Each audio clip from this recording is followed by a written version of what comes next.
কাজলের মৃত্যুর বিচার চাইতে রাস্তায় নামলেন অগণিত মানুষ। ধর্মনগর নোয়াপাড়ার শিক্ষক বিশ্ব দাসের স্ত্রী কাজলি দেবের রহস্যজনক মৃত্যু হয় বিয়ের ৯ মাসের মাথায়। মৃতার পরিবারের অভিযোগ ঘটনাটি খুন, তাই বিশ্ব দাস ও তার ভাইকে পুলিশ গ্রেপ্তার করেছে। বুধবার তাদের এলাকার মানুষ বৃষ্টি ভিজে মিছিল করে পুলিশ সুপারের কাছে ডেপুটেশন প্রদান করেন। তাদের দাবি, ঘটনার সুষ্ঠু তদন্তক্রমে দোষীদের যেন উপযুক্ত শাস্তি দেওয়া হয়।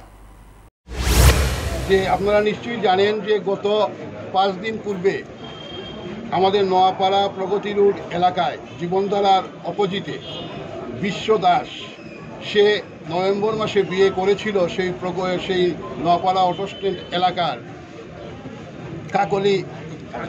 কাজলি দেবরায়কে। কিন্তু এই 9 মাস অতিক্রান্ত হতেই দেখা যায় কাজলি দেবরায় নিজের স্বামীর বাড়িতে মৃত্যুবরণ করেছে। এখন সেই মৃত্যুর রহস্যটা কি? যেভাবে মৃত্যুর সমস্ত পরিস্থিতি দেখা যাচ্ছে যে এটা একটা হত্যাকাণ্ড।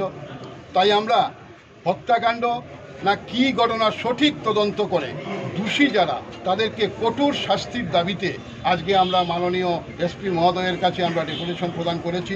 पंख मिल जाते हैं ख्वाब वालों को, आड़ते हैं जिंदगी सवर ले,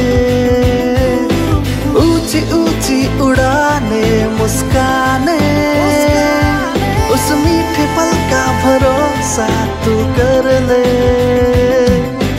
जिंदगी में कुछ बनो है